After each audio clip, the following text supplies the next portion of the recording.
Welcome to episode number 118 of the Marine Layer podcast. We welcome on the hottest prospect in the Mariners minor league system, Logan Evans. We talk about his pitch arsenal, his growth as a pitcher, and just learning a little bit more about his personality. We also have our two Mariners storylines. The Mariners continue to underperform over the past week, though we have a good start from Bryce Miller, so we'll dive into that. Here's your guys' reminder. Do us a big favor if you're listening to these episodes on the audio side. Download this episode, leave us a 5-star review, leave a written review. It all helps. If you're watching on YouTube, you see that big red subscribe button. Just click it. Leave a like on the video too, and also drop a comment down below. And you guys know to check us out on social media. We're always active there. We're posting all the time across Instagram, TikTok, Twitter, and YouTube Shorts at Marine Layer Pod. Let's get it rolling. And we welcome you to this episode of the Marine Layer podcast, part of the Just Baseball Podcast Network, recording here post-game on Monday, April 8th. And I can officially say that over the first 11 games of the 2024 Mariners season, they are doing exactly nothing well. You know, I wish I had a rebuttal for that, but there's not much I can push back on other than certain points. There's been good moments. There haven't been good trends. Logan Gilbert had a really good start in his first time out. Bryce Miller had a really good start in Milwaukee. We'll talk about that. Dom Canzone's had some nice moments, but not many trends. George Kirby had a good start. Is that where it ends? Besides for you pumping up Demo, that's it. Demo might actually be the only good trend of the 2024 season. Demo has looked very good. Very good. Yeah.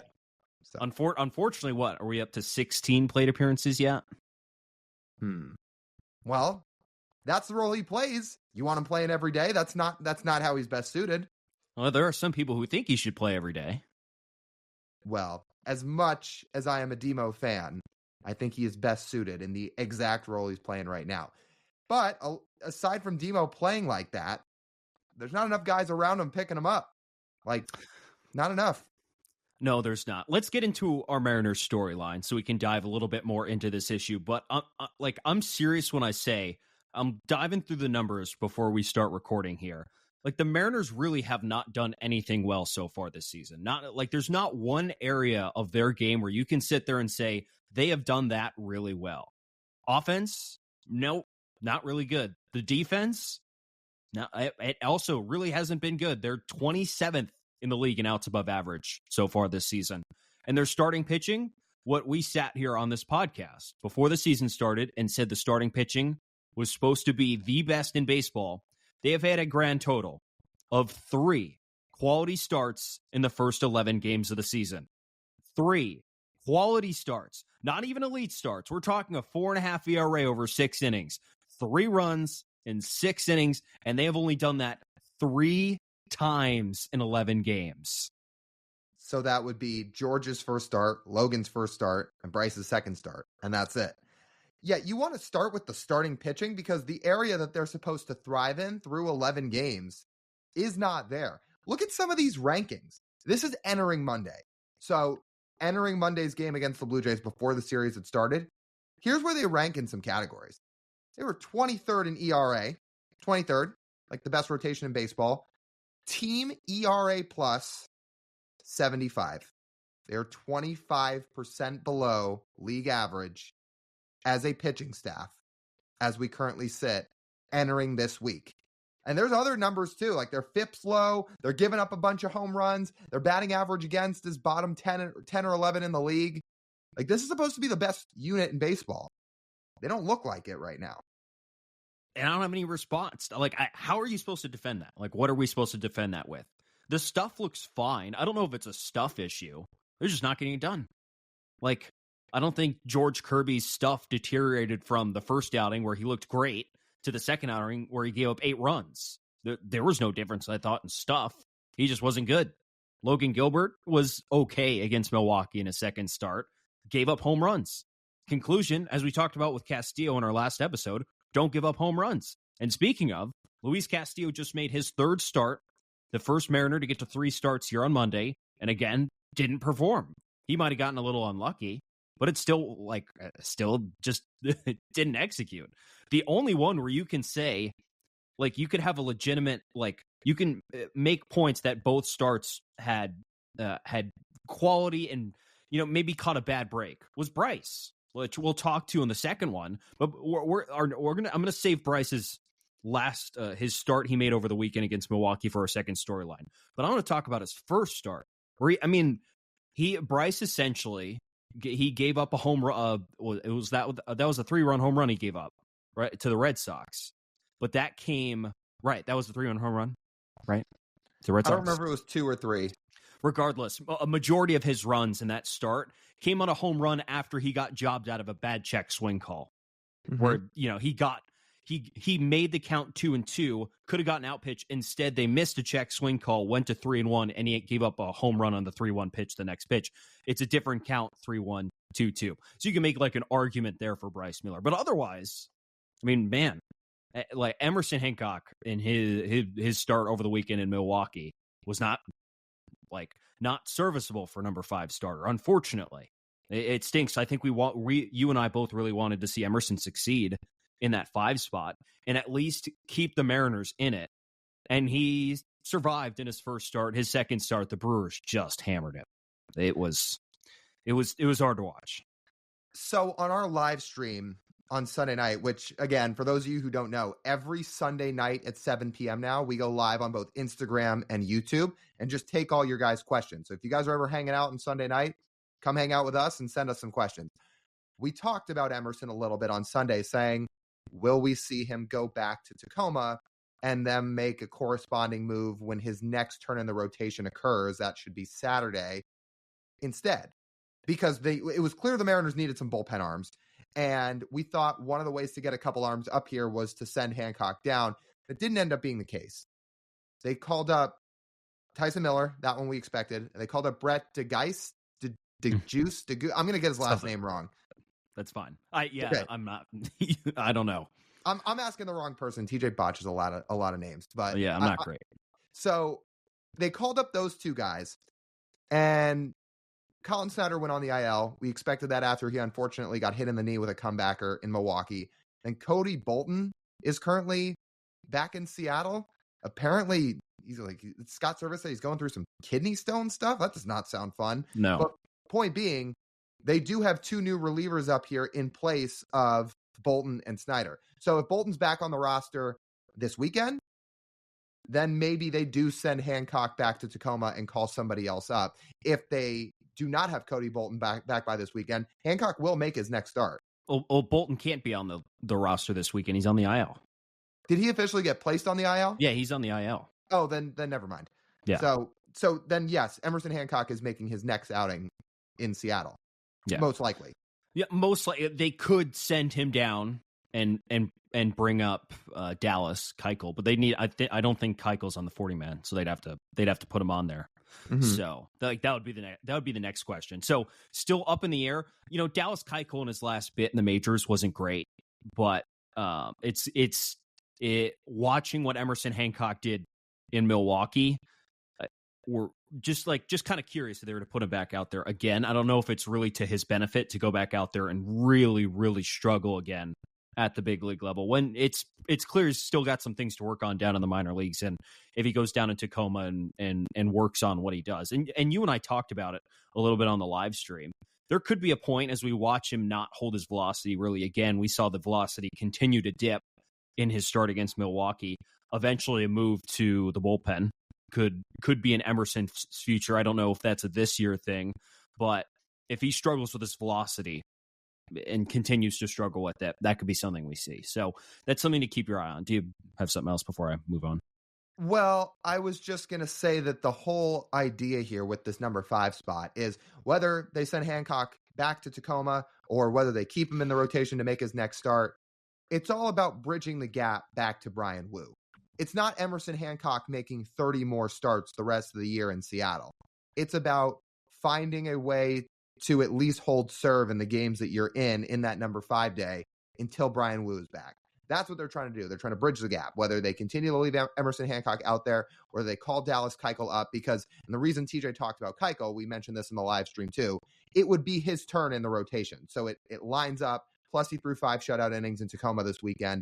So there is some correlation there, but they're trying to bridge the gap back. And until then, until Brian Wu's back, they got to find a solution. But it's not just an Emerson Hancock thing. This is an overarching theme. We've gotten totally away from the rest of the team underperforming, but we're just talking about the pitching stuff first. This is the group you expect to thrive. It's not thriving.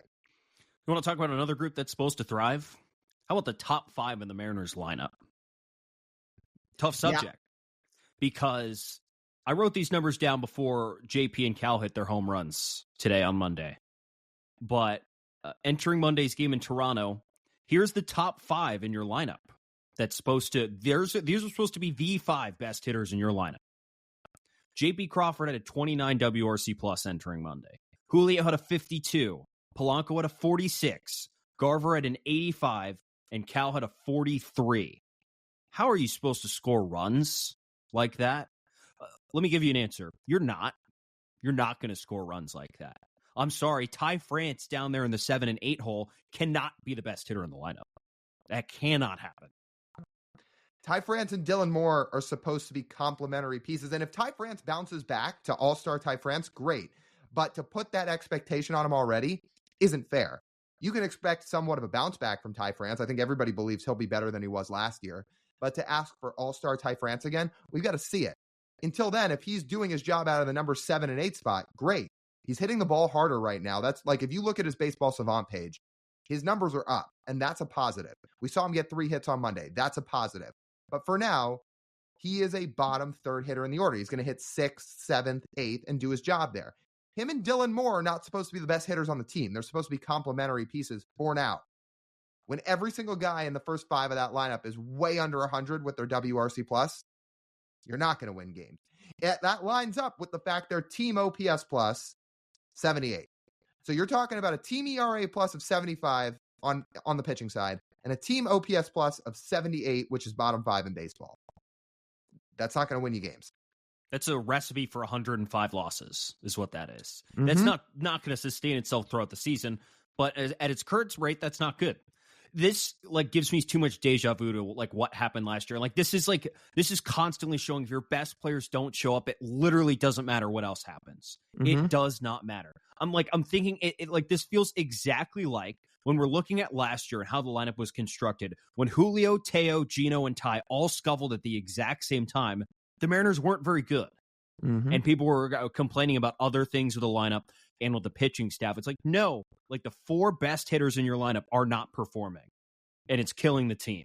And that ended up hurting them all season long, right? And this feels like a very similar scenario. The Mariners hope, and some of Monday's results show that this hopefully is not sustainable with the Mariners hitting the ball hard. Julio hit the ball hard 4 times and had no hits to show for it, hoping eventually those land for hits. But until those guys start producing, and more specifically, number 44 starts producing and doing some damage to the baseball, it's going to hard to just say, yeah, these guys have turned it around.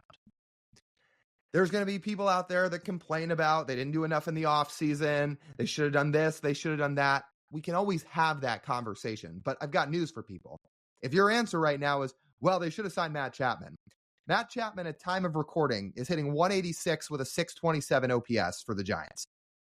And even if Matt Chapman was here and going off, they still wouldn't be winning. Because guess what? When the other 5 guys in the lineup are doing what they're doing right now, you're still not going to win games. Everything they have done this offseason, is totally negated aside from the Polanco edition. Well, the Garver edition too. Those guys are supposed to be the meat of the order. If your best players don't hit, you're not going to win games. So sure, you want to complain about third base. You want to complain about other things. You want to complain about some contracts they dumped. You can do that, but it doesn't change the fact that if Julio's not hitting, if JP's not hitting, if Cal's not hitting, and the 2 new additions in Polanco and Garver aren't hitting, you can't win. No, you can't. Let's get to the last little bit here before we actually talk about something positive. Yeah. There are positive things that happened this week, actually, believe it or not. Yeah, there are. Can I actually just throw one last thing in before we get to the defense? While we're talking about third base, I do want to at least mention the fact that Josh Rojas is hitting really well through the first 11 games. And Luis Urias, batting average is not high, but through a very short sample so far, OPS is 770. So the offensive production at third base is not what's holding this team back right now. Not at all. It's been one of the better spots when you look at the offensive production at certain positions. The defense we can get to in a minute, but I just wanted to say that. The offensive production at third base, it's not the issue. The defensive production at third base, different story. So the Mariners right now are 27th in baseball and outs above average, -6. I was kind of curious, went year by year, and I took a look at the bottom teams in outs above average and saw if they made the playoffs. Bottom 8 teams all missed the playoffs last year and outs above average. The 2023 playoff field, bottom 8 teams missed. 2022, 13 of the 14 bottom teams missed. Funny enough, that one team who was in that the bottom 14 of that list was the Philadelphia Phillies, who made it to the World Series somehow. Then you have 2021. Like, this is where it gets kind of wonky. Like, the 30th rated Red Sox in outs above average made it, and they made it all the way to the ALCS, just as well as the 24th rated Yankees, 23rd Dodgers, 22nd Brewers. It's not a perfect formula.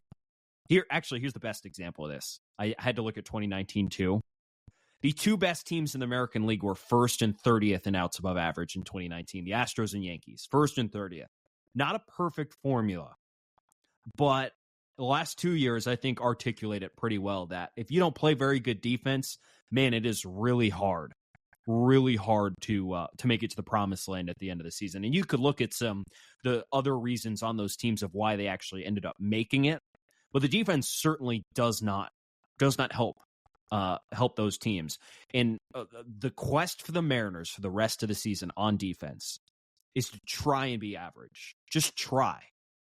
Got to somehow creep up to higher than 20th of outs above average. Just try and just be an average defensive team, because it's kind of difficult to overcome otherwise. Did Gino and Kelenic make that much of a difference defensively? Because I was even thinking about how much different is the defensive alignment from last year to this year. Third base is different. Left field's different. But right field, Mitch Haniger... Second's different. Yeah, but here's my point. Right field, you've got a different guy out there, but Mitch Haniger versus Teoscar Hernandez defensively does not feel very different.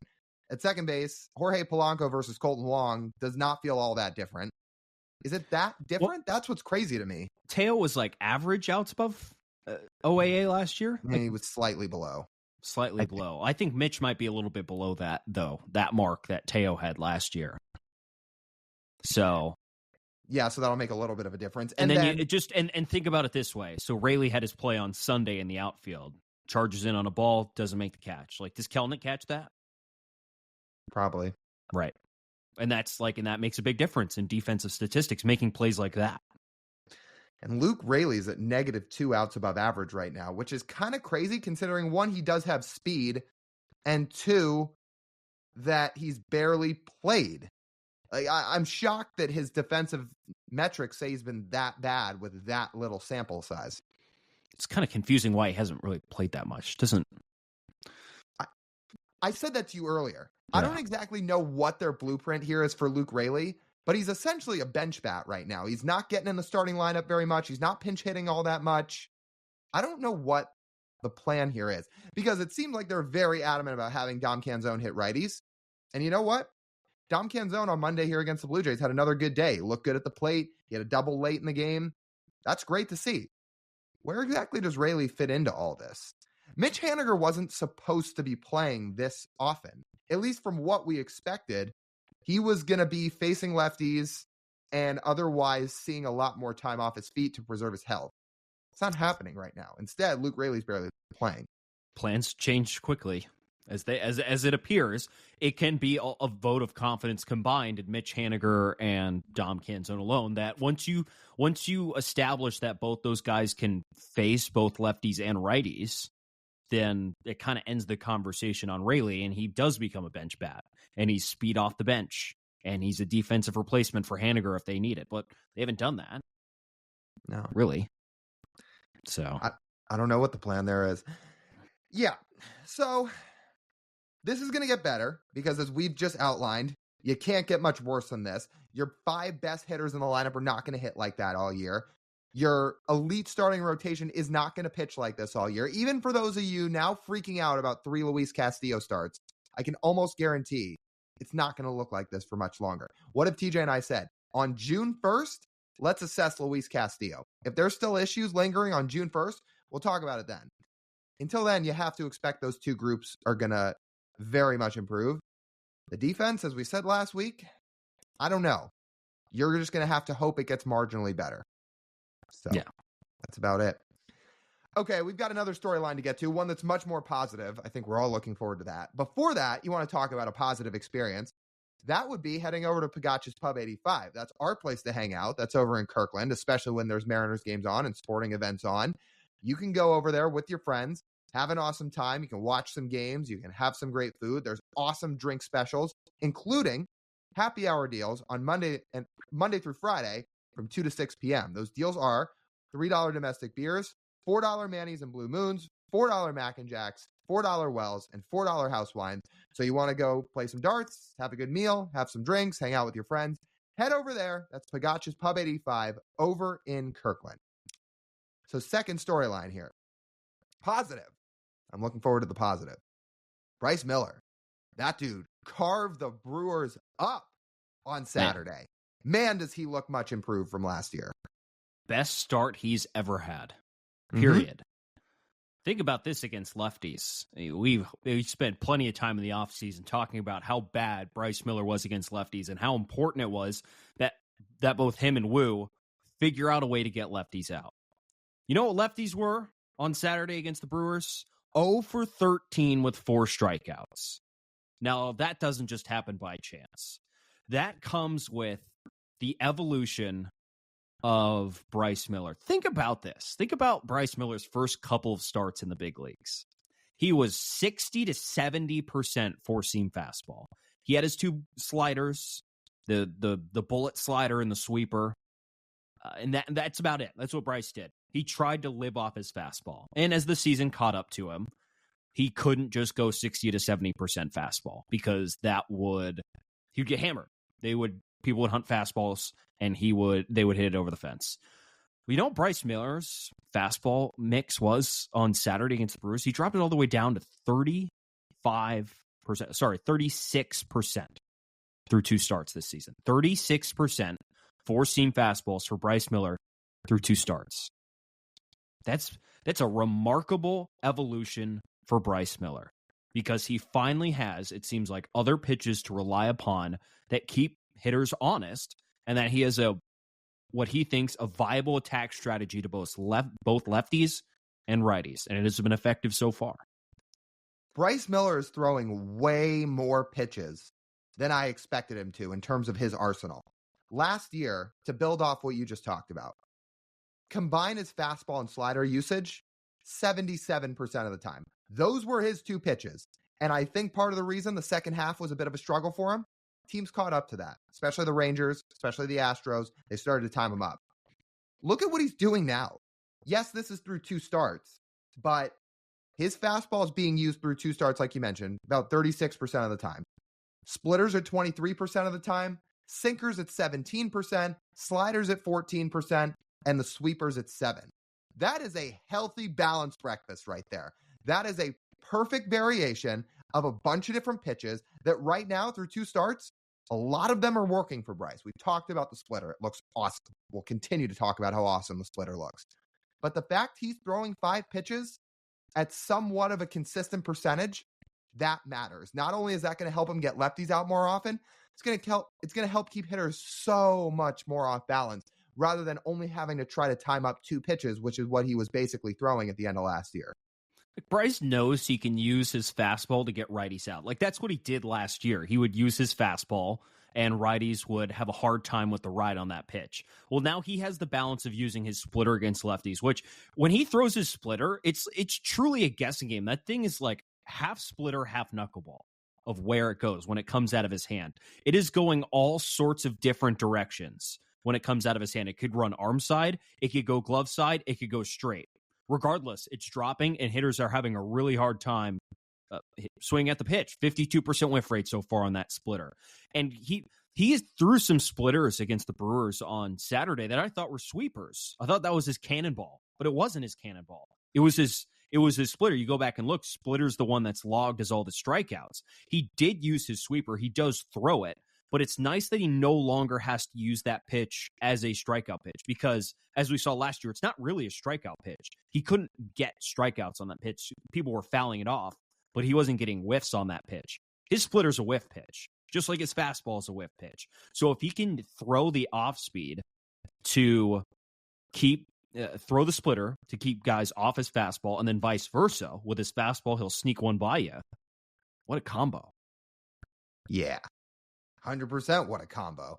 And it kept all those Brewers hitters off balance. It was like we talked about in the Red Sox start, too. I thought he looked good in the Red Sox start. He had a couple hard hit balls that got the best of him, but a check swing that was a bad call by the umpires did not help his luck.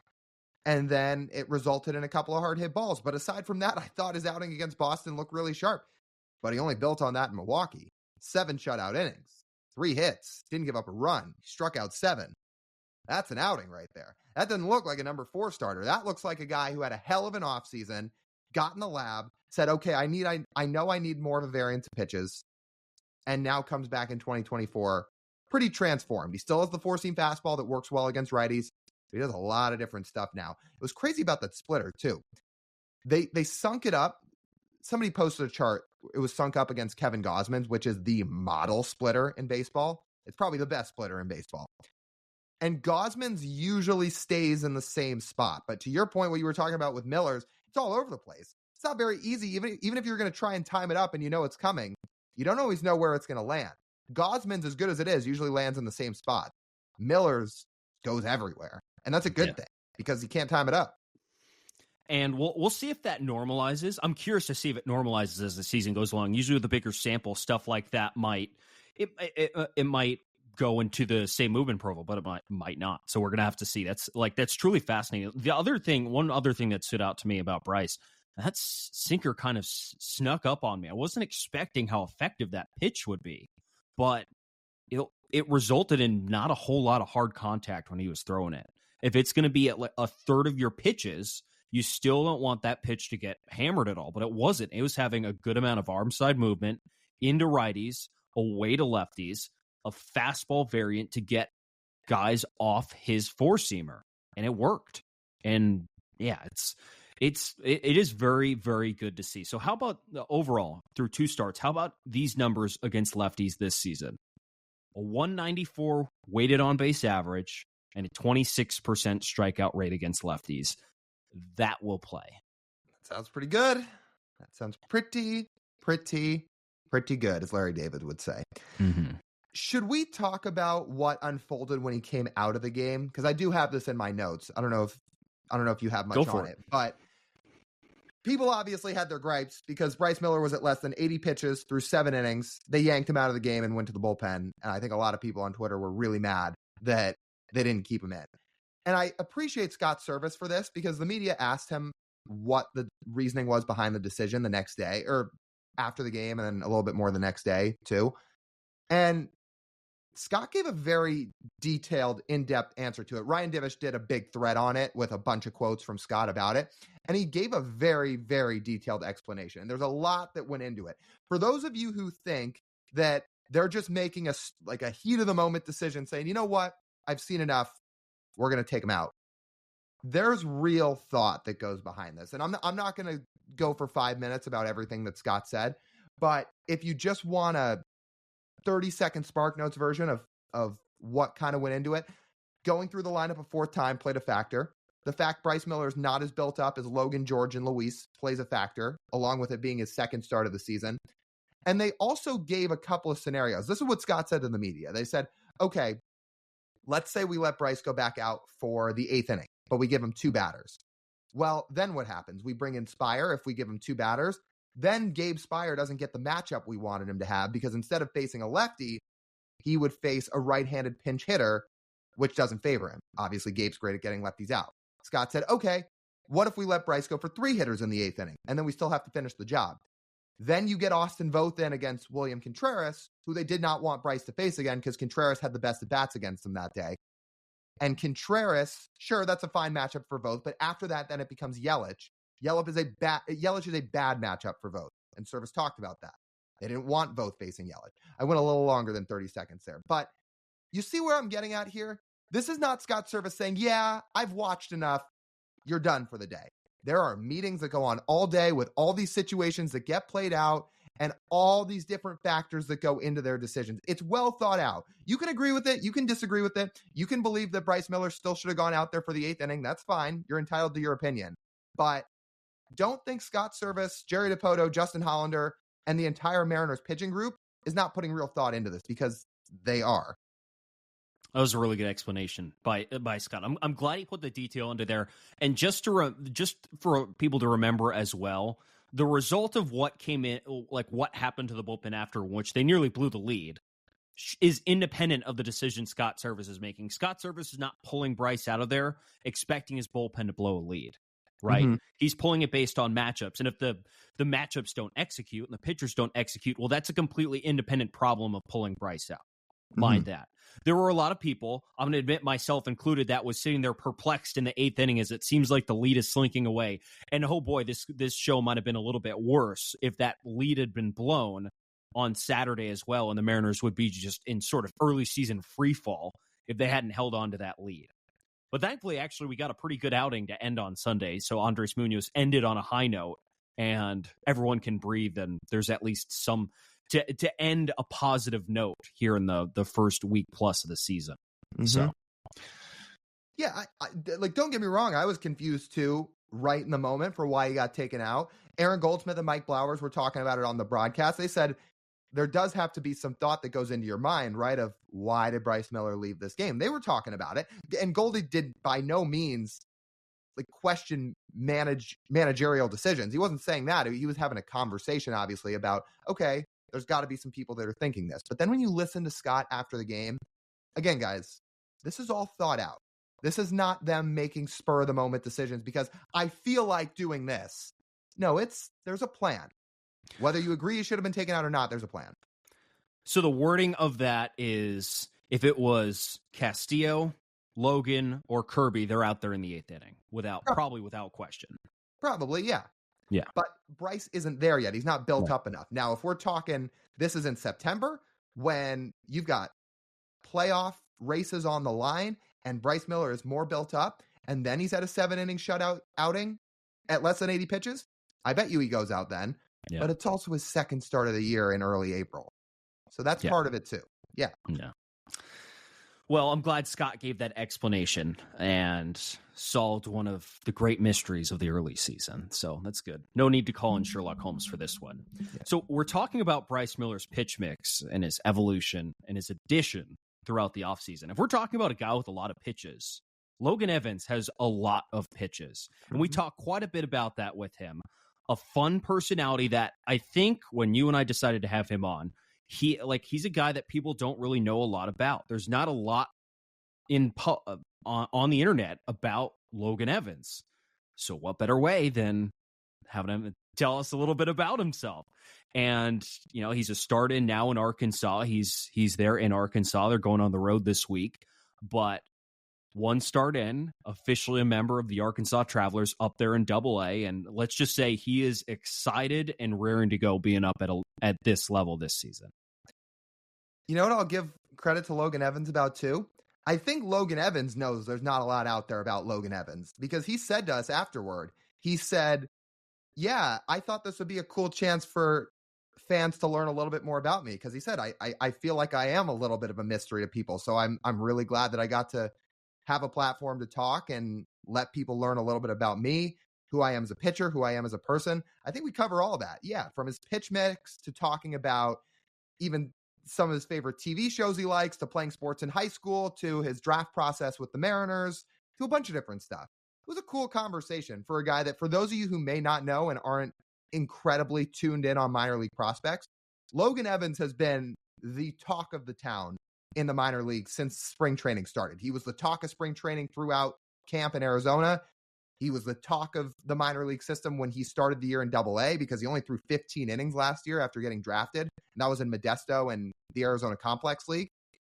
But he is really shooting up the systems fast, to the point where, is he going to be a big leaguer at the tail end of 2024? I'm not going to promise you he is, But when you're a starting pitcher in Double A, you're one call away. If he throws that well, we'll see. So I would keep an eye out for this guy because he's got real stuff. He's got a lot of pitches, and he's a cool personality.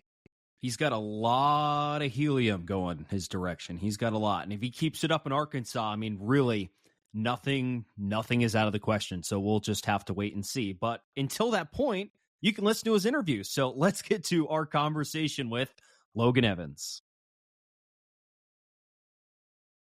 All right, we've got on Mariners pitching prospect Logan Evans, now with the Double A Arkansas Travelers.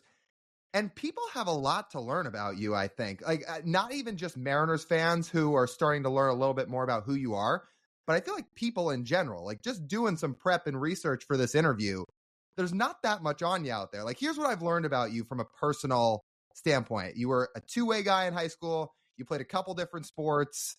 Like, there's not a ton. So, like, this is a very, very broad way to start this interview, but I'll kick it off like this. Like, what's a fun fact you think people should know about you? Fun fact. I think a fun fact that I can share down the road is I scored 12 points on Amani Bates when he was the number one player in the country. I played him in high school basketball, but yes, you are right. I feel like I'm getting that mystery vibe lately. But yeah, that's a fun fact for you. What kind of player were you? Were you forward? Were you a two? I grew up playing like 2 and 3, and then I stopped playing my sophomore and junior year. I just focused kind of on football and baseball.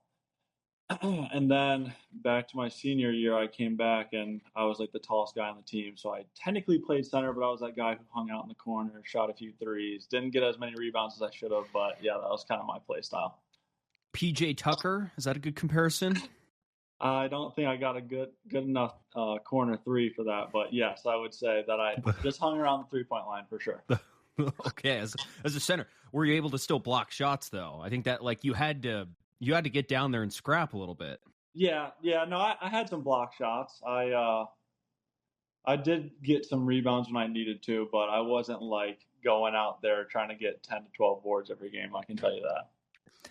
The Amani Bates thing is interesting because that was one of my follow-ups here early on were there any athletes you went up against in high school who are noteworthy names now? And if Amani Bates is not the biggest name, is there somebody else you went up against that is now a big name? No, that's got to be the biggest. I remember we didn't really get that much fans for our high school basketball games, but when he came, that gym was packed. And I actually crossed over, missed the crossover, and it went right in his hands. And I just vividly remember him just going down like windmill, dunk, whole crowd erupts. I'm like, dang, that's pretty cool. Was there a bunch of scouts in the stands and everything for that too? Yeah, I think Tom Izzo was there actually. So there you go. Yeah. You could have pitched yourself. Like, look at me. I'm 6'4"? Yeah. You guys could use a big 2 like me. Yeah. No, I actually grew up wanting to play for Tom Izzo so bad. Like, I grew up a huge Michigan State basketball fan, so it was cool seeing him. But I realized that day that I was not built for the court. I was built for the diamond. So here's where the dynamic is interesting. So if I go on your Twitter, I see retweets of Michigan football, not Michigan State. Michigan football, really? Yeah. At least you had one.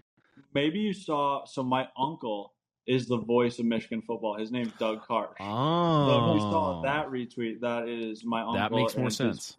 I believe it was his first Michigan-Ohio State game, and they ended up winning. So my family, not me and not my like dad, mom, brother, but like my extended family, they're all Michigan fans. So that was a big day for them. And a very interesting point because you were born at least and grew up closer to Michigan than you did to Michigan State. And so I think it's the easy assumption. Oh, yeah, big Jim Harbaugh guy. No. I did grow up like 5 minutes away from campus, but I am anything but a Michigan fan. Well, you fit right into this podcast then. Really? With the Jim Harbaugh thing. Oh, okay. Yeah, well, I guess he is now he's with the Chargers, so we'll see how that goes. I mean, they're not heading in a hot direction. Okay, speaking of the NFL, though, if we were talking about doing research on you, some other retweets on your Twitter. There's a lot of Titan stuff on there. Like, are you like Titans, Michigan? But you're from Michigan? Like, how does that work? Uh, it's hard growing up a Lions fan when they're 0-16. So you find another team. And in Pee Wee football, like we always like chose a team, and my dad was a coach, so we'd print out stickers, put them on the side, and we loved the Titans logo. So we were the Titans, and then I was like, oh, it's pretty cool. And then I've always been like a big fan of running back. So like growing up, I was a huge Reggie Bush guy. And then once that torch was passed, it was Derrick Henry, and then Derrick Henry got drafted to the Titans. I was like, oh, this is sick. And then I kind of loved that, and then became a diehard after that. And it's hard to see him leave for the Ravens, but hopefully he does well. And I feel like the Titans' future is pretty bright. So I'm interested. It's quite a mix.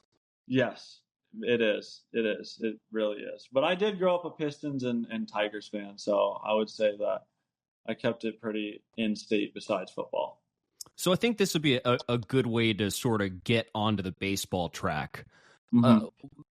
Trying to couldn't find someone who you felt like you modeled your game after, and you could think of yourself as unique. Every pitcher, I think, in some way is unique.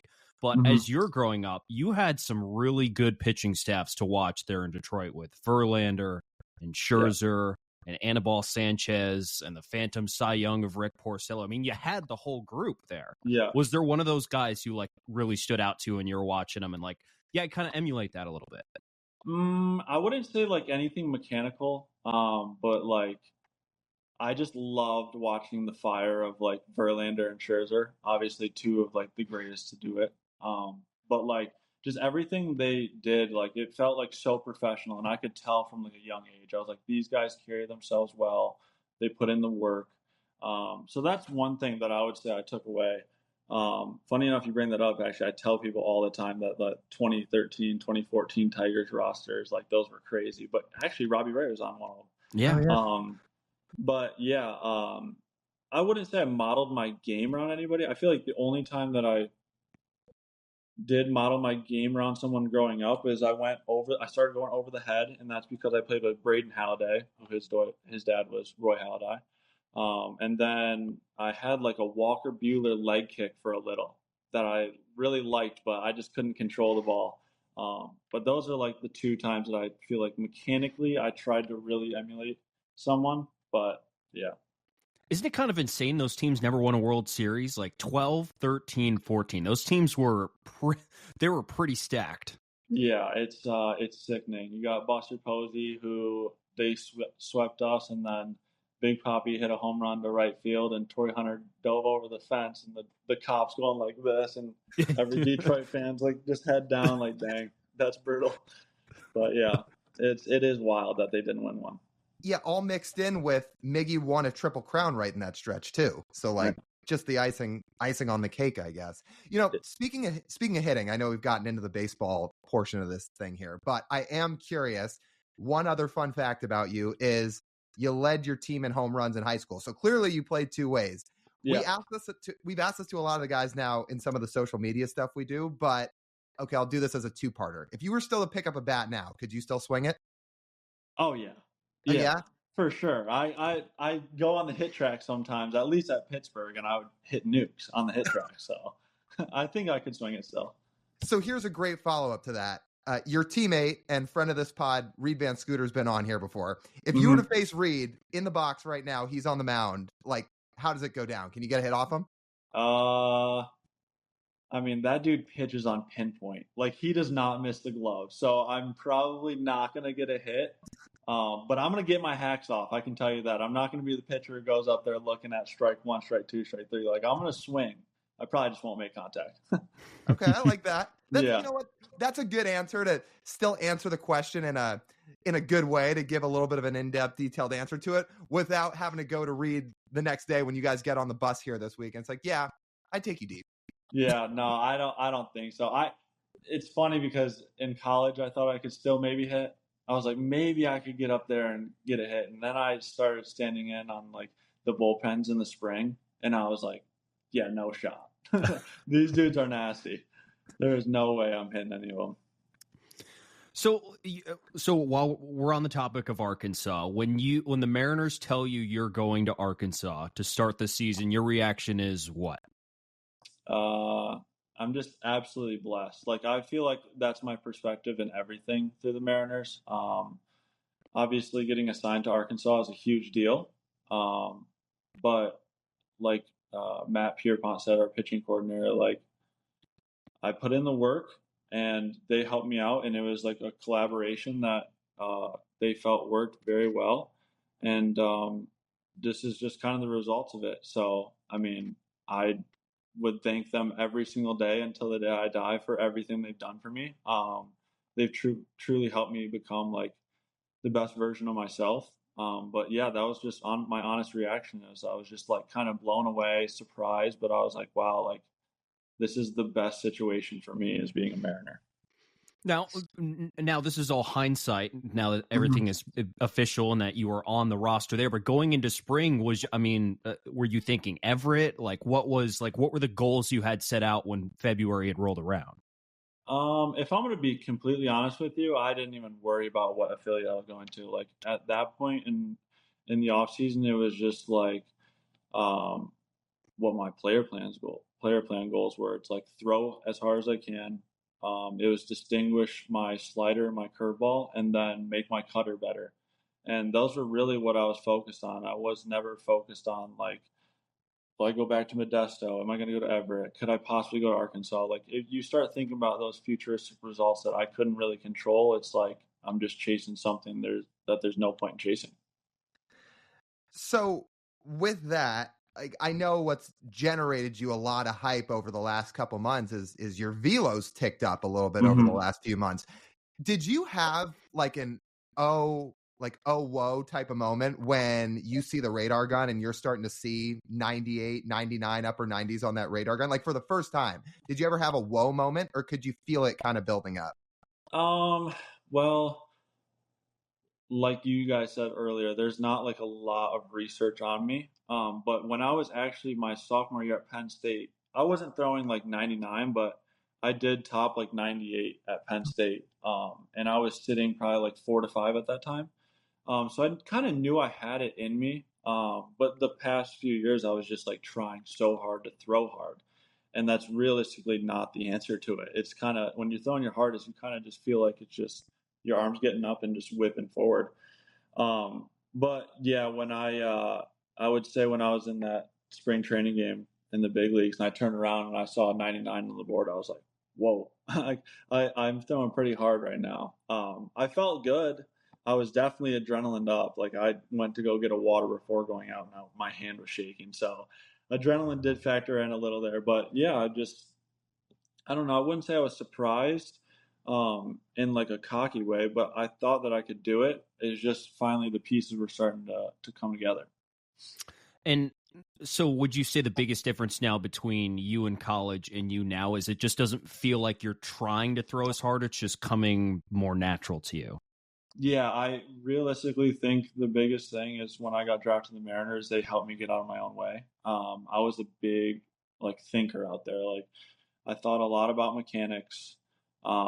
I tried to make everything perfect. I tried to throw hard. Like I was just trying to do so much instead of just letting my body be like what it is. And yeah, I feel like from the velocity side, like I said, it doesn't even feel like I'm trying to like throw hard. It's just I'm going out there. I feel like my body's on time, and that's the result of it. We've gotten asked this question so many times of guys who have come into this organization and really like turned their careers around and stepped their pitching profile up a ton. For what you could share, walk us through that first conversation with the Mariners. What really made you go like, wow? So I'm like a self-proclaimed pitching nerd, and I love the TrackMan and how much does the ball spin, how much does the ball move horizontally or vertically. But when you get into the Mariners draft camp, like they just simplify it. They're like throw strike one. There's no pitch in baseball that's better than throwing strike one. Like if you go and break down the numbers, a hitter's chance of getting on base is significantly lower if you throw strike one compared to throwing ball one in an 0-0 count. And then the second most important count is 1-1s, and we really hammer that home. So winning that count is another statistical advantage. but realistically, they don't tell you anything. It's kind of, I mean, you guys watch plenty of Mariners games. Like if you see Cal Raleigh back there, he isn't usually like setting up anywhere crazy. It's most of the time down the middle and just let our stuff play. So that's really what they preached to us when we got there at draft camp, and a lot of us just ran with it and are seeing success. And what was the difference between that and college for you? Like I said previously, I was just trying to be perfect, just trying to nibble the corners, trying to read swings, trying to create better pitches. Than instead of just like I make a good pitch on a slider, like if it's a 1-1 count, I make a good pitch on a slider, then it's 1-2. I'm trying to make it better, but for no reason. Like it was already a good pitch. Like I don't need to try to do something crazy. And that's kind of what the Mariners preach, and everything's kind of taking care of itself. So it's so interesting you talk about this, and it seems like the fit between you and the Mariners itself has been a match made in heaven. But you want to kind of backtrack to the draft process. We're reading that you didn't have all that much communication with them leading up to the draft. It was you filled out a questionnaire, and that was the extent of it until they called you on draft day. So when your phone rings and you hear it's Seattle saying we're interested, are you surprised? Absolutely. Yeah, like you said, like I filled out that questionnaire that they send to a lot of the players through this draft portal. They were actually the first team to invite me ever, way back in high school. And then just kind of over the years, they must have been just keeping tabs on me. And then, yeah, when it was day 3, it was in the morning, got the call, and they said it was the Mariners. I was like, okay. Sent them to my agent, and then obviously it worked out, and that was one of the best days of my life. So. When you go into that draft, how many teams do you have in mind? Because I think you saw, like, hopefully at the end of day 2, if not, it's going to be day 3. Or do you already have, say, 5 teams in mind that you think are going to be it when you go into that process? Yeah, you hear from teams. I probably say I heard from like 7 teams, but realistically, there was one team that I thought was like really interested in. It was actually the Reds. I had talked to them all throughout my last year at Pitt. I went to an or not individual, but like 20-man workout at Great American Ballpark, I believe it's called. And then leading up to the draft, we were talking. I thought for sure it was going to be the Reds, and then just randomly out of nowhere, it was the Mariners. So, Did you know anybody in the Mariners organization, like player wise, before you got drafted there?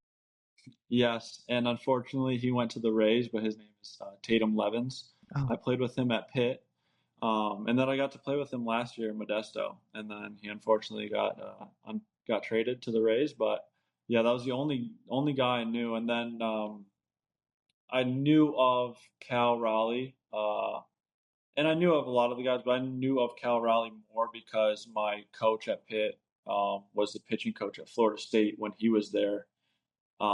So that's kind of another connection. And I talked to Cal during the spring, just briefly, but yeah, those were like the 2 guys I knew. Were you aware of the Mariners' pitching reputation before you got there? Not their philosophy, but that they were good at pitching. I knew that they had Castillo. I knew they had Gilbert. I knew they had Kirby. I was like, all right, these guys are like a 3-headed monster. I didn't hear much of Wu and Miller prior to coming up, or Emerson. But like I knew that they had that 3-headed monster, and then obviously Julio's like Julio. So I knew of him, but yeah, I didn't really know that their pitching philosophy was like far and beyond better than most of the teams in the MLB. I want to revisit what we were talking about before we started recording. Like really, really interesting stuff. You had the game on behind you, just like I had the game on behind my computer. And Castillo's on the mound tonight in Toronto, recording here on a Monday.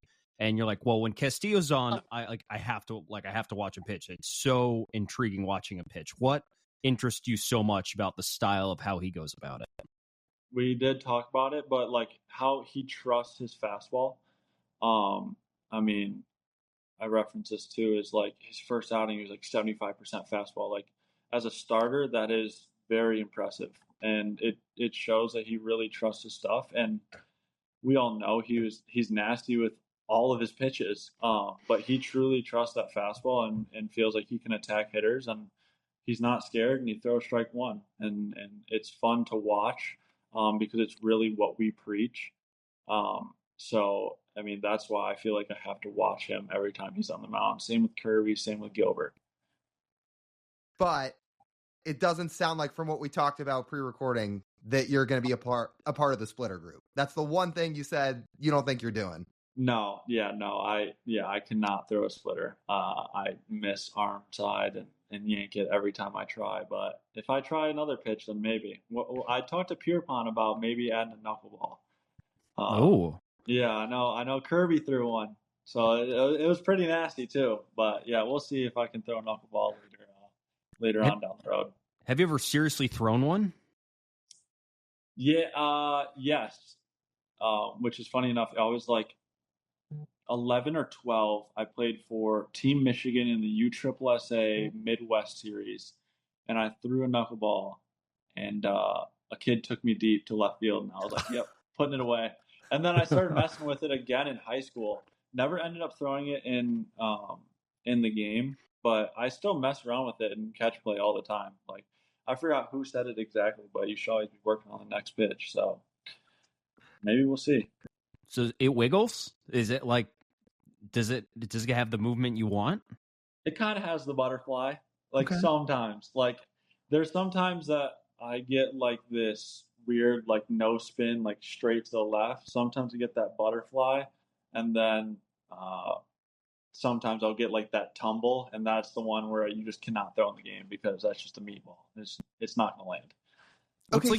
What's the perfect velocity you think you'd need to throw that pitch? Kirby's one was what, 70 when he threw it, give 70? or take?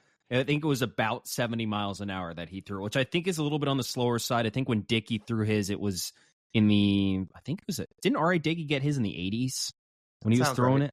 Yeah, so, that sounds right. My educated guess was going to be around 77. I feel like that's very specific, but that's where I feel like upper 70s would sound right. I feel like low 80s, you have to be chucking that thing, and like that's where it could spray or get that tumble that has no movement. And then that's no bueno. You'd be a good person to ask about this. I've wondered this forever. Mm-hmm. Why don't more pitchers incorporate knuckleballs to the point where they're just mixing them in 5, 6, 7% of the time? Because it feels like it's either one side of the totem pole or the other, just in the sense of you're like R.A. Dickey or Tim Wakefield and you're throwing it all the time, or you're not throwing one at all. Probably just speaking for other pitchers, they probably just don't trust it. Mm-hmm. I see that a lot with pitchers just like trying to add new stuff and messing around in catch play. Like realistically, I know people have been asking like, how do I add all like these pitches from college till now? Like most of it's just like messing around in catch play and then just figuring out like different grips. You talk to different guys, bounce stuff off each other, and that's really how you add a new pitch. So I don't know why like more people don't mess the knuckleball, because realistically, like if a hitter sees a knuckleball when they're not expecting it, like there's no way they're swinging. So I don't know. It's a really good question. Which one of your pitches was the most accidental developed? Like truly messing around, unserious, and it turns, oh, actually, this is not bad. Probably my curveball. I think last year in Modesto against Fresno, they had a decent amount of lefties, and I was throwing that sweeper, kept getting foul balls, and I had talked previously to Jake Witt, the pitching coach at the time in Modesto, and Matt Pierpont, and I was like, what plays better to lefties, like a sweeper or a curveball? They're like, anything with depth. So like in game, and I've told Pierpont this, I shouldn't be doing this, but like I was like, I'm gonna try a curveball. So I got like a depthy compared to my sweeper. I was like, I'm gonna add that. I'm gonna start throwing it in bullpens, and it worked out. So in like the fourth inning, you're like, well, I'm gonna try this. Who gave you the grip? I've always like known like a curveball grip. Like I hold it under the horseshoe, like on the right side, kind of get that 12-6. Like that's my feel. Realistically, if you're watching it, I'm probably on the side of it a little. But yeah, I always kind of knew it, and I was just like, you know what? I'm just gonna throw it, see what happens. And I know who it was against. His name is Aiden Longwell. I'm actually family friends with him, and he had. I gave up my first professional hit to him, and I saw on his scouting report at the time he's just not good with curveballs and 2-strike counts. So I was like, you know what? Here we go. Let's see what happens. Strike out on it. So what was the look on his face? He's like, I know you don't throw that. yeah, it was a little like the head shake, disappointment, look down. But he talked about it later. He's like, dude, it's pretty good. I was like, thanks. I kind of just added it. See, that answer right there is a perfect thing to resonate with anybody out there that sees your high school buddies or college buddies throwing out in the outfield and they're messing around with certain pitches. And you're the person looking over at them to your left. It's like, oh, look at this curveball or look at this slider I'm going to mess around with. And you're rolling your eyes and saying, like, why don't you just throw the ball? Like, you're never going to throw this. You giving that answer is a perfect reason for people to say, oh, maybe there's a purpose here for them doing that. Maybe they're not just messing around. Maybe it'll lead to something, because for you it did. Yeah, just give some hope. And a lot of the things we talk about in the Mariners too is we call it the athletic throwing program. Like, you see a lot of pitchers just get so robotic and just always throw from like a pitching windup, and their catch play is the same every day. Like, we incorporate different size baseballs, different weighted baseballs. Like, as pitchers, we'll actually we're taking a ground ball, throw it from sidearm, or actually we're getting a ground ball in the outfield and pulling down at the other guy. Like, we're just trying to mix up arm angles, be athletic, and it kind of goes along the lines of just like messing around, throwing different pitches. So a knuckleball would give you 6 pitches? Technically 7. I have right now. Most of the fastballs you'll see me throw is like a sinker. I have been messing around with a 4-seamer. I've gotten it to click a few times. A few other times it's all right. And then I throw a cutter, a sweeper, a curveball, and a changeup. So 4-seam, sinker, cutter, sweeper, curveball, changeup, and that's the 6 right now. If I got a knuckleball, then I'd take me to 7, and then I'd be in almost Darvish land. I was going to say Shohei range. Shohei has 9 pitches when he's on the mound? Like, yeah, you're getting close.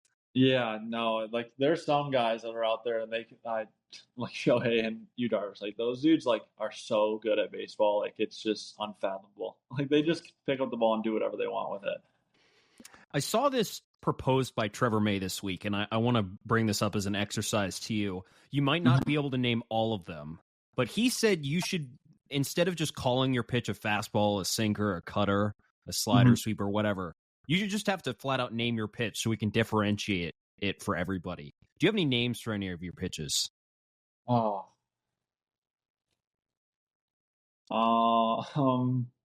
No, I don't really. I guess the old saying is people used to say Snapdragon, and they would always say it to me because I was that kid who could never shut his mouth growing up, and I fell in love with the word Snapdragon. So maybe we can call my sweeper the Snapdragon, but that's about it. I only got one name.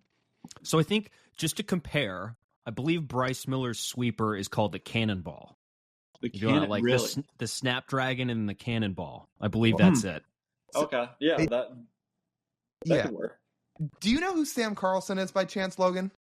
I know of him. I didn't get to talk to him. I know he was with the org last year. But no, I don't know him personally.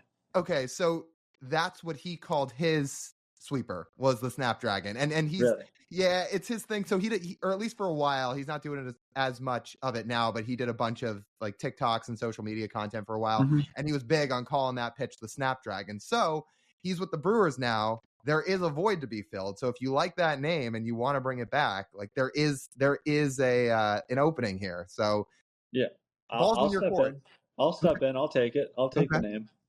Well, there's your homework assignment. As the season goes on, if you're just sitting out in the bullpen or in the dugout on days you're not starting, and you think to yourself, well, that would be a cool name for this pitch, maybe you can add it right into your back pocket. All right. Yeah, that's cool with me. I guess my buddy Brady, who I played with at Pitt, used to call my sinker the Turbo Sinkulus. So there's another name. I don't really know if that's a true word, but he called it the Turbo Sinkulus. So I like that. I think we got to get it down to one word, though. Okay. Somehow.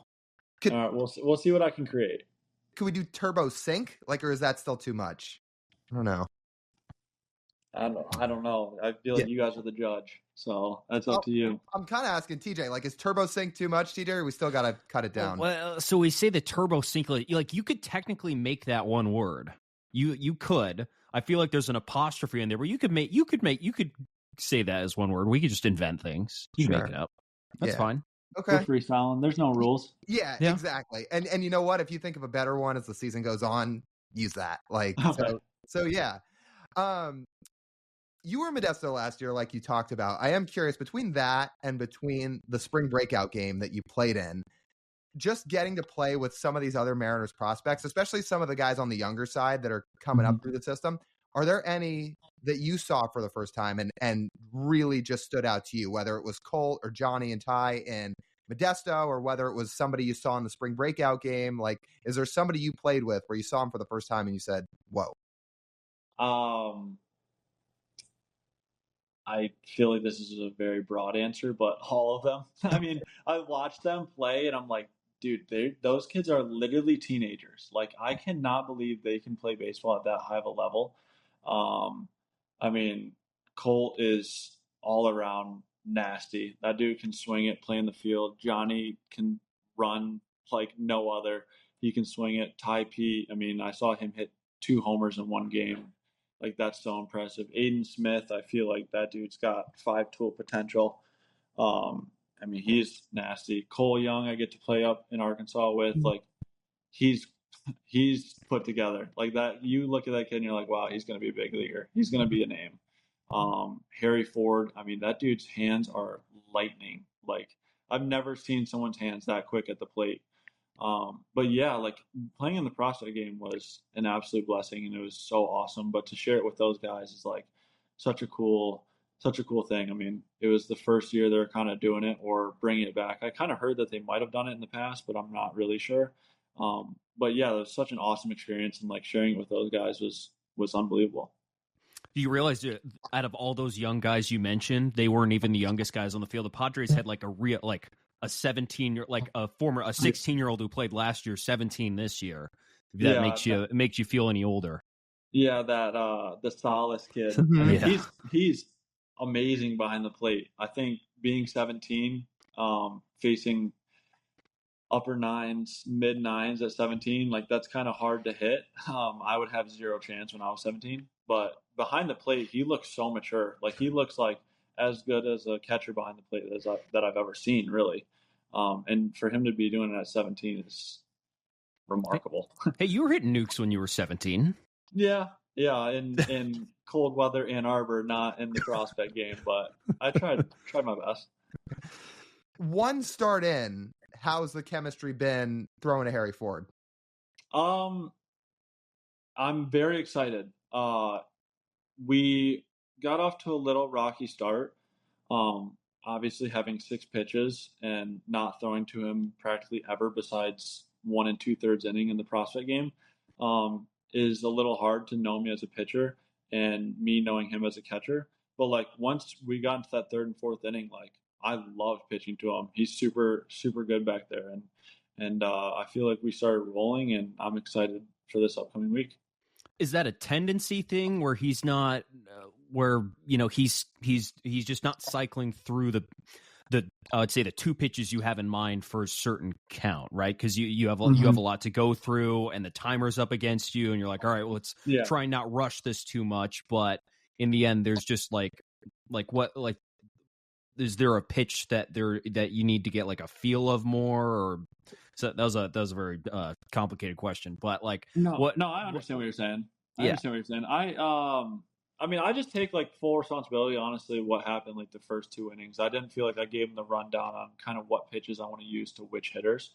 I didn't feel like it was like a thing where I need to throw a certain pitch to like feel better out there. I just felt like there were some pitches out there that I could have used in certain counts, and I didn't prep Harry the right way. And we just kind of got sped up with that clock. But once we got into the dugout and kind of talked it out, it started to click, and that's when the results started to go in our favor. How do you like using the pitch com? Unfortunately, we don't get to use it down here. But in the spring game, it was absolutely electric. I really thought, like, my prior thought going into it is like, maybe I won't be able to hear this, like the crowd. Maybe they don't want it too loud for the hitter. You can hear it, like it's pretty loud, honestly. Maybe you can hear it from the box. I don't think so, but it's like it'll be like sinker, fastball. I'm like, all right, that's kind of cool. I like that. Whose voice is it, by the way, or is it like Siri's voice from the iPhone? It's like a male robotic voice. Like that's Okay. how I'd describe it. It's definitely not Siri, or like Alexa, but yeah, it's like a male robotic voice. It's kind of weird, but I mean, it does the job. Okay. At least it didn't go over the television broadcast like they did on ESPN this past week. I forget who they I forget who they mic'd up, but you could hear it loud and clear. So the other team's dugout certainly had ESPN on to listen to that. Yeah, no, that's a fluke on their part for sure.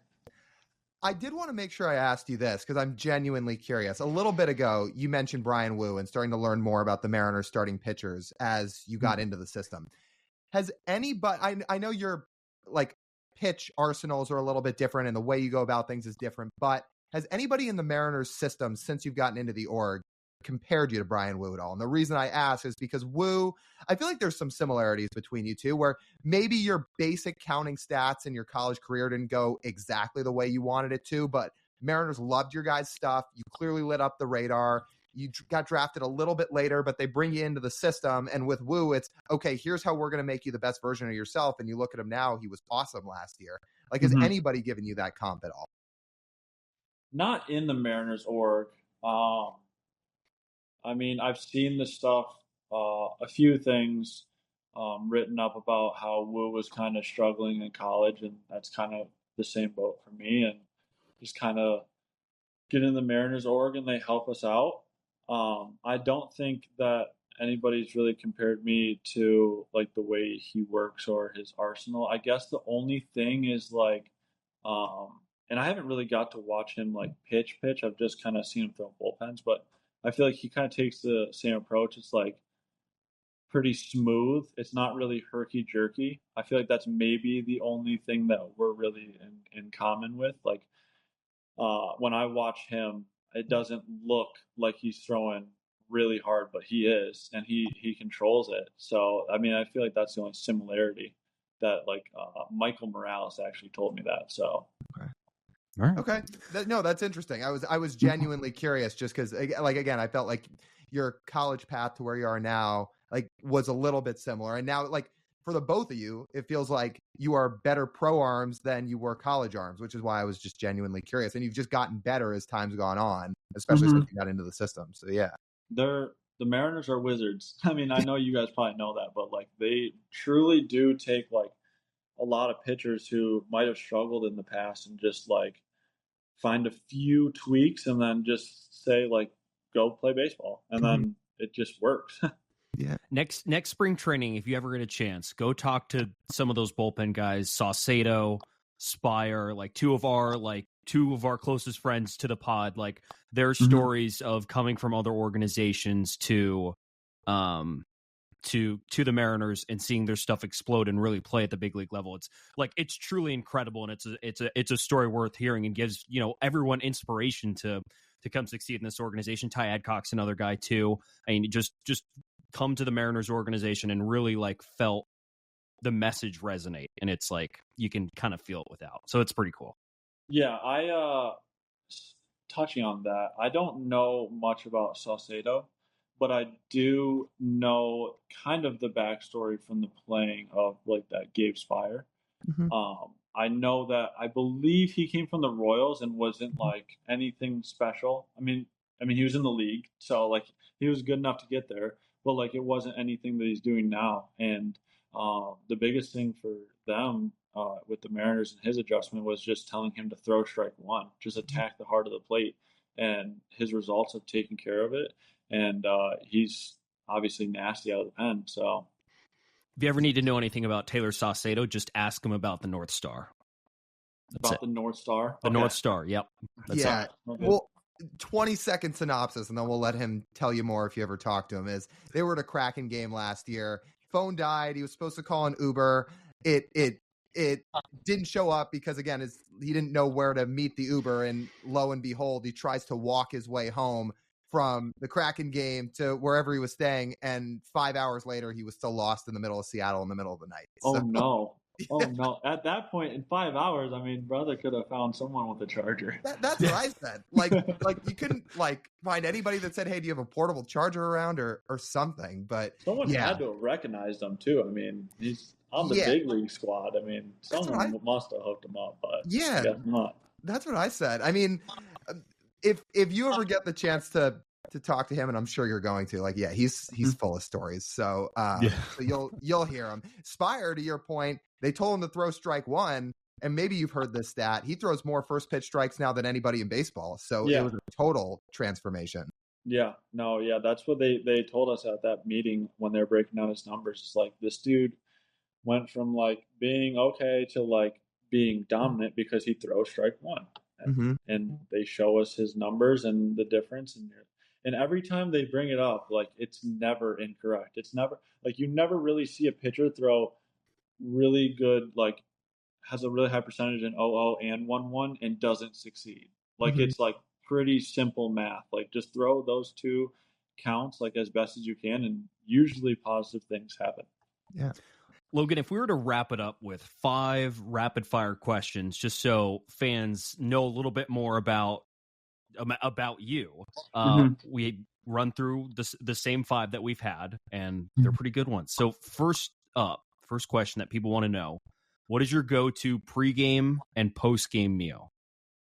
Pregame, postgame meal. Okay, my pregame meal is usually I'll eat some sort of pasta.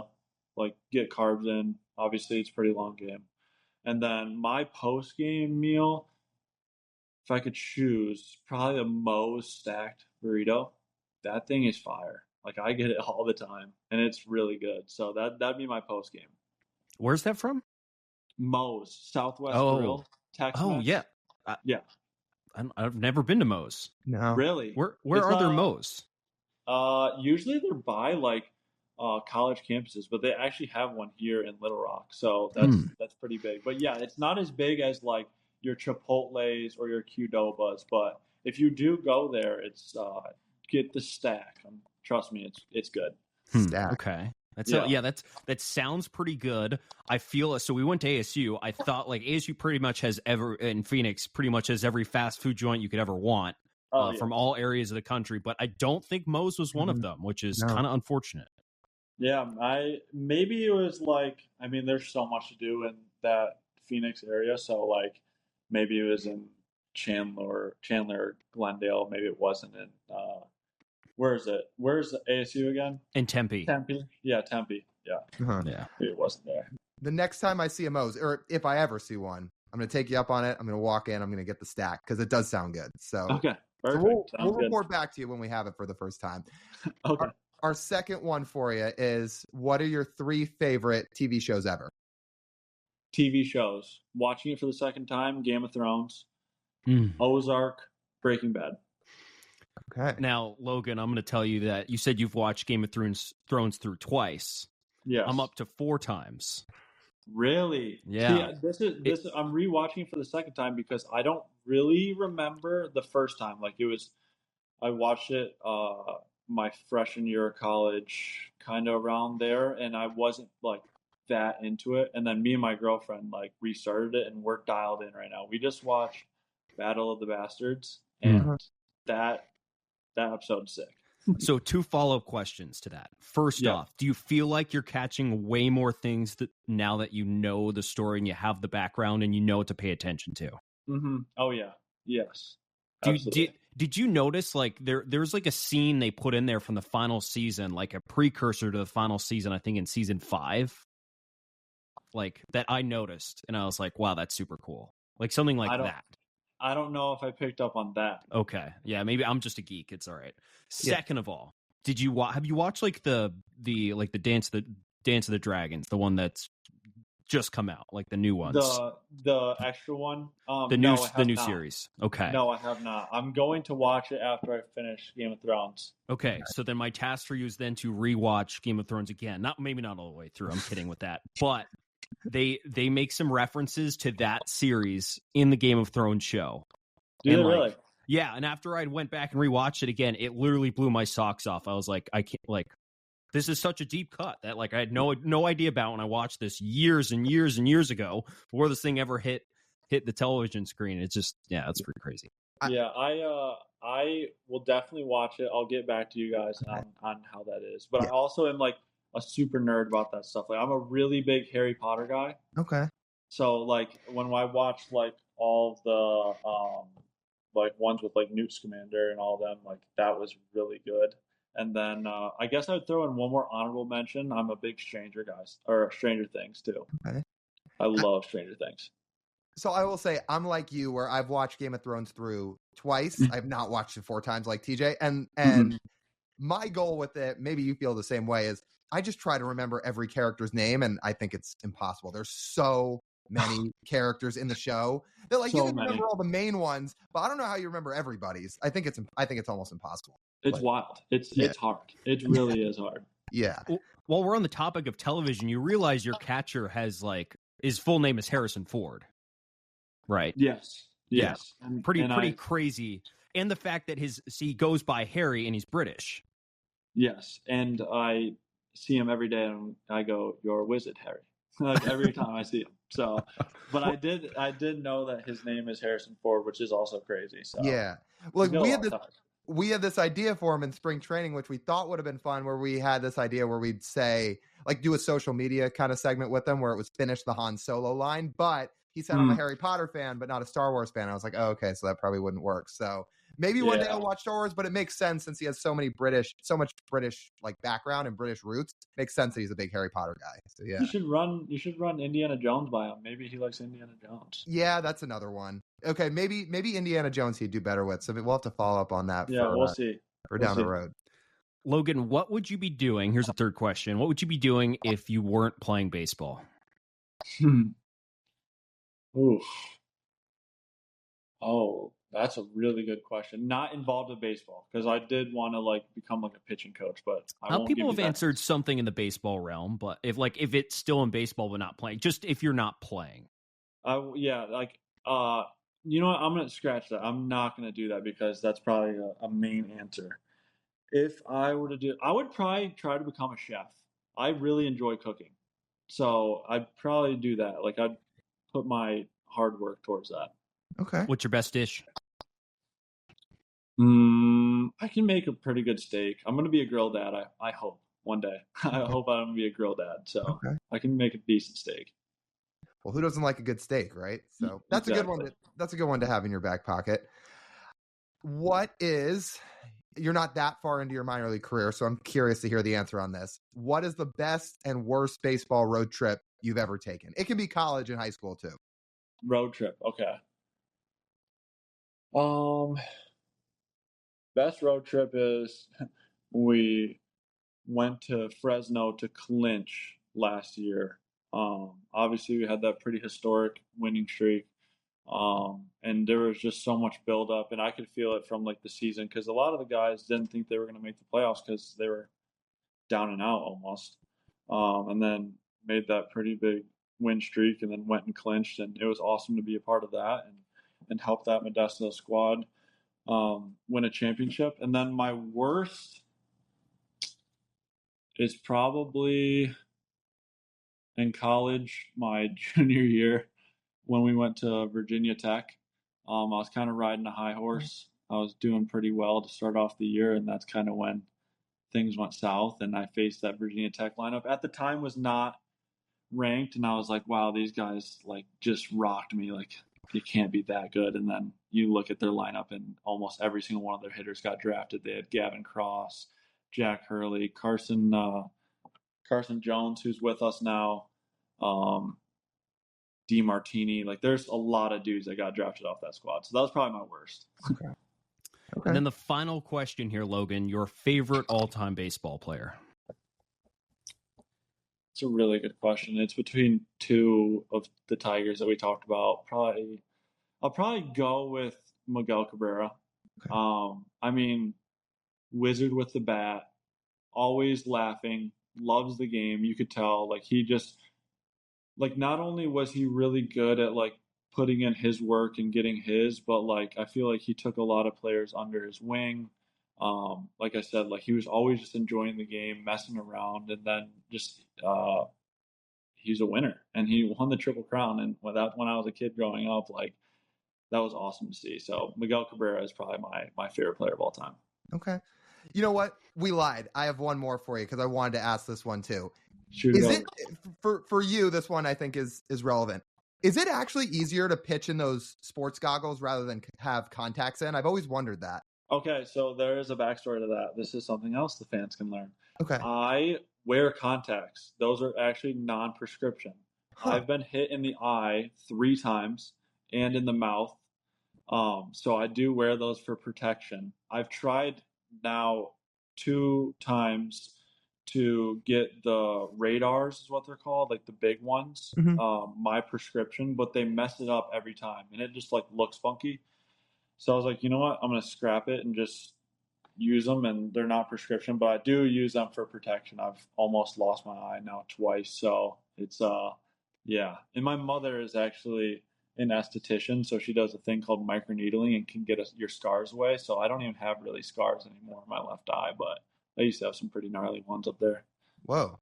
I'm actually glad I asked that question. That's not the answer I was expecting, but that's actually very, very interesting. Okay, so you wear contacts and the sports goggles. So that's huh. Okay.